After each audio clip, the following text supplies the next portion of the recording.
North east regional institute for talent search exam যিটো summer merit test অৰ্থাৎ তোমালোকৰ 2018 চনৰ কুৱেশ্যন পেপাৰখন লৈ আহিছোঁ। এইখনৰ পৰা ভালেখিনি কমন পৰে আগে পিছত দেখা গৈছে।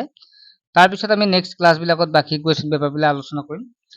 তোমালোকে লাষ্টলৈকে চাই থাকিবা, গতিকে তোমালোকে আইডিয়া পাবা আৰু কেনেকুৱা প্ৰশ্ন আহিছিল আমি সমাধানখিনি কৰি দিম। প্ৰথম আছে ইংলিছ গ্ৰামাৰ। তোমালোকে চেনেলটো ছাবস্ক্ৰাইব কৰি ৰাখিবা। ইংলিছ গ্ৰামাৰৰ 10টা কুৱেশ্যন থাকে, এটা 2 নম্বৰকৈ, টোটেল 20 নম্বৰ থাকে। প্ৰথম প্ৰশ্নটো হৈছে he left this for the college where she is doing a degree course. ইয়াৰ এনচাৰটো কোনটো হ'ব? ইয়াত যদি আমি চাওঁ তেতিয়াহ'লে ইয়াত অপশ্যনটো যদি চাওঁ ইয়াত কোনটো হ'ব? টুডে আছে নেভাৰ এনো নান, গতিকে ডিটো হ'ব শুদ্ধ উত্তৰ। ঠিক আছে, কাৰো অপশ্যন ইয়াত আমি দেখা পোৱা নাই, গতিকে নানটো হ'ব ইয়াত শুদ্ধ, মানে এটোৰ 1 নম্বৰ। তোমাৰ এক্সপ্লেইন কৰি নাথাকো, ভিডিঅ'টো বৰ দীঘলীয়া হ'ব। নেক্সট 2 নম্বৰটো আছে types of letter. Letters can be broadly classified into. এই এনচাৰটো কোনটো হ'ব? বিটো হ'ব শুদ্ধ উত্তৰ, এইটো formal and informal letters. Number 3টো আছে দ্য প্ৰেজেণ্ট ডিষ্টাৰবেন্স উইল চুন ডেছ অভাৰ। গতিকে অপশ্যনটো হ'ব, যিটো অপশ্যনটো দেখা পাইছে তোমালোকে এটো হ'ব শুদ্ধ উত্তৰ। 4 নম্বৰ give the synonyms of the synonym of collateral. Collateral হ'ব, ইয়াৰ শুদ্ধটো কোনটো হ'ব? চিনোনিমছ লিখিব দিছে, গতিকে ইয়াৰ হ'ব যিটো চিটো হ'ব গ্যাৰাণ্টি। গ্যাৰাণ্টি হ'ব ইয়াৰ শুদ্ধ উত্তৰ চিটো। নেক্সট 5 নম্বৰ choose the right determiners this of the boys and give a pen. ইয়াৰ এনচাৰ কোনটো হ'ব? শুদ্ধ উত্তৰ, গতিকে ইটছ হ'ব, গতিকে বিটো হ'ব শুদ্ধ উত্তৰ। Find out the opposite gender of groom. গতিকে গ্ৰুমৰ অপজিট ৱৰ্ড কি হ'ব সুধিছে। 6 নম্বৰৰ শুদ্ধ উত্তৰ চাওঁ তেতিয়াহ'লে ব্ৰাইড হ'ব। 7 নম্বৰ হৈছে a person who loves mankind. গতিকে 7 নম্বৰ যিটো আছে ইয়াৰ শুদ্ধ উত্তৰ কোনটো হ'ব? যিটো আমি দেখা পাই আছো 7 নম্বৰৰ শুদ্ধ উত্তৰ হ'ব যিটো আমাৰ বিটো হ'ব শুদ্ধ উত্তৰ। নেক্সট 8 নম্বৰ চুজ দ্য মিছ স্পেল্ড। মিছ স্পেলিংটো উলিয়াব লাগে, গতিকে 8 নম্বৰ যদি চাওঁ তেতিয়াহ'লে শুদ্ধ উত্তৰ হ'ব বেইণ্ট হ'ব শুদ্ধ উত্তৰ, অৰ্থাৎ যিটো আমাৰ বি চিটো হ'ব শুদ্ধ উত্তৰ। 9 নম্বৰ প্ৰশ্নটো আছে the boy is too fat to run, this is an example of. 9 নম্বৰ শুদ্ধ উত্তৰ হ'ব চিম্পল চেণ্টেন্স, যিটো আমাৰ পাইছো বিটো। 10 নম্বৰ the opposite word of appoint.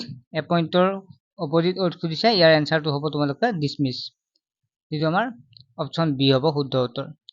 তাৰপিছত জেনেৰেল নলেজৰ পৰা 10টা প্ৰশ্নত তোমালোকৰ 20 নম্বৰ একেদৰে থাকিব। প্ৰথম প্ৰশ্নটো আছে, মই জাষ্ট অসমীয়াখিনিয়ে পঢ়ি দিছো, তোমালোকে ইংলিছখিনি চাই যাবা একে কথাই। নাও খেল তলৰ কোনটো উৎসৱ এক বিশেষ বৈশিষ্ট্য? নাও খেলটো কোনটো উৎসৱৰ লগত জড়িত হয়? নাও খেলটো আমি চাওঁ তেতিয়াহ'লে কেৰেলাত যিটো থাকে ওনাম খেলৰ লগত জড়িত।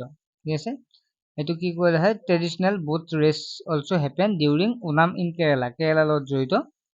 ঠিক আছে, আমাৰ যদিও আমাৰ ইয়াত কি হয় কেতিয়াবা ৰঙালী বিহুৰ লগতো আমাৰ খেলা যায়, ৰঙালী বিহুৰ উৎসৱ উপলক্ষে, কিন্তু আমি যদি অপশ্যন চাওঁ তেতিয়াহ'লে ওনামটো হ'ব শুদ্ধ উত্তৰ। নেক্সট 2 নম্বৰ প্ৰশ্নটো চাওঁ তেতিয়াহ'লে নেক্সট 2 নম্বৰটো কি দিছে? 5 দিনত দুবাৰকৈ মাউণ্ট এভাৰেষ্ট আৰোহণ কৰা প্ৰথম মহিলা অঞ্জু জামচেনপা কোনখন ৰাজ্যৰ? তেখেত অৰুণাচলৰ ছোৱালী হয়। ঠিক আছে, প্ৰথম মহিলা হয়। 3 নম্বৰ প্ৰশ্নটো আছে বন্দে মাতৰম সংগীত প্ৰকৃততে কি ভাষাত ৰচিত আছিল? যিটো বন্দে মাতৰম এইটো লেংগুৱেজটো আছিল সংস্কৃত। তাৰপিছত আছে এখন ভায়লিনত কেইডাল তাঁৰ থাকে? ভায়লিনত মেইনলি কি হ'ব যদি চাওঁ তেতিয়াহ'লে ইয়াত 4ডাল তাঁৰ থাকিব। মেইনলি ষ্টেণ্ডাৰ্ড যদি চাওঁ standard একুষ্টিক violin have 4 strings.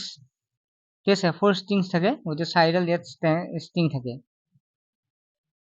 Next যদি চাওঁ কোনে প্ৰথম মটৰ গাড়ী আৱিষ্কাৰ কৰিছিল? তেখেত হৈছে কাৰ্ল বেঞ্চ। 6 নম্বৰটো আছে মহাকাশলৈ নিক্ষেপ কৰা প্ৰথম উপগ্ৰহটো কি হ'ব? যিটো স্পুটনিক হ'ব ইয়াৰ শুদ্ধ উত্তৰ। 7 নম্বৰ প্ৰশ্নটো আছে the currency of Myanmar in. ম্যানমাৰৰ কাৰেঞ্চি কি হ'ব? যিটো ম্যানমাৰৰ যিটো কাৰেঞ্চি আছে সেইটো হ'ব কিয়াত। ঠিক আছে, অপশ্যন কোনটো আছে? যিটো এটো দেখা পাইছো মানে কিয়াত বুলি, সেইটো হ'ব শুদ্ধ উত্তৰ। 8 নম্বৰ আছে যিটো ৰেফ্ৰিজাৰেটৰ কি শীতলকাৰ ব্যৱহাৰ কৰা হয়?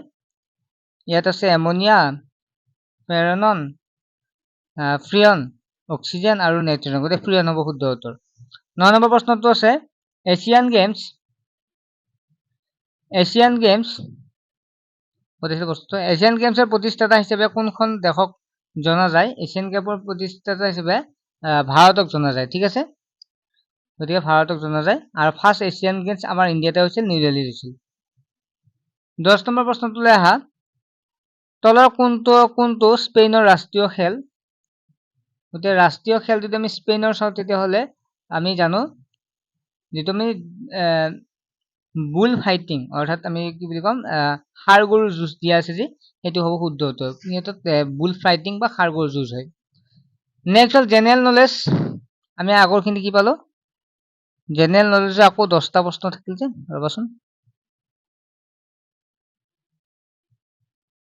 জেনাৰেল 10টা পালো তাৰ পিছত আহিল দি ৰিজনিং আছে এবাৰ ৰিজনিং আৰু তোমালোকৰ ম্যাথছ যিখিনি আছে সেইখিনি মই নেক্সট ক্লাছত কৰিম টাইম লাগিব ভালেখিনি গতিকে নেক্সট আমি যদি চাওঁ তেতিয়াহ'লে তাৰ পিছৰটো আমি পিকচাৰ ডিটেকশ্যনখিনি আৰম্ভ কৰিম ঠিক আছে আমি বাকি সেইখিনিও আলোচনা কৰিম জাস্ট আমি এতিয়া পিকচাৰ ডিটেকশ্যন আৰম্ভ কৰিম ৰিজনিংখিনি অলপ সময় লাগিব গতিকে পিকচাৰ ডিটেকশ্যনখিনি তোমালোকে চাবা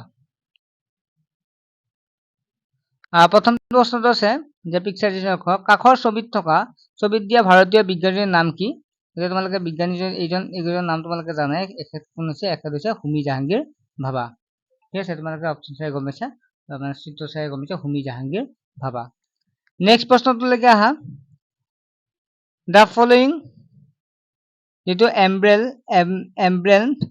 ইণ্ডিকেট দা ইউনিভাৰ্চিটি যেটো আমি কি বুলি কম চিহ্নটো যি আছে ইণ্ডিকেটটো কোনখন বিশ্ববিদ্যালয়ক খুচাই মানে সুধিছে গতিকে ইয়াত অপচনটো কোনটো আছে ইয়াত এই বিশ্ববিদ্যালয় হৈছে গুৱাহাটী বিশ্ববিদ্যালয় হৈছে ঠিক আছে গুৱাহাটী বিশ্ববিদ্যালয়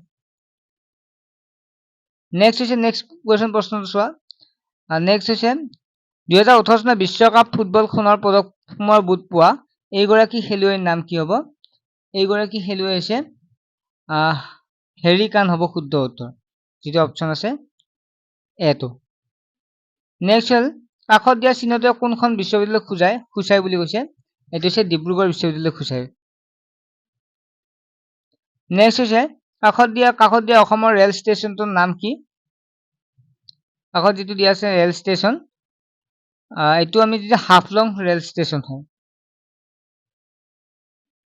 তাৰ পিছত কৈছে কাখত দিয়া বিখ্যাত ভাৰতীয় তবলাবাদকজন কোন জাকিৰ হুছেইন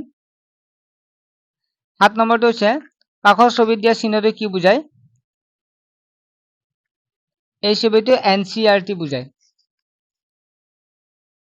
যেটো আমাৰ 8 নম্বৰ প্ৰশ্নটো আছে কাখত দিয়া চাংঘৰ গতে কোন জনজাতি আৰু কোৰ হয় যেটো আমি পাইছো তো মিচিং জনজাতি মাজুলী হয় মিচিং জনজাতি এনেকুৱা চাংঘৰ প্ৰস্তুত কৰে নেক্সট হৈছে 9 নম্বৰ প্ৰশ্নটো আহা কাখৰ ছবিত দিয়া দ্বীপটোৰ নাম কি এই দ্বীপটো হৈছে কাখৰ ছবি দিয়া এটো উমানন্দ হ'ব ঠিক আছে এটো ব্ৰহ্মপুত্ৰত লাৰ্জেষ্ট আইল্যান্ড নহব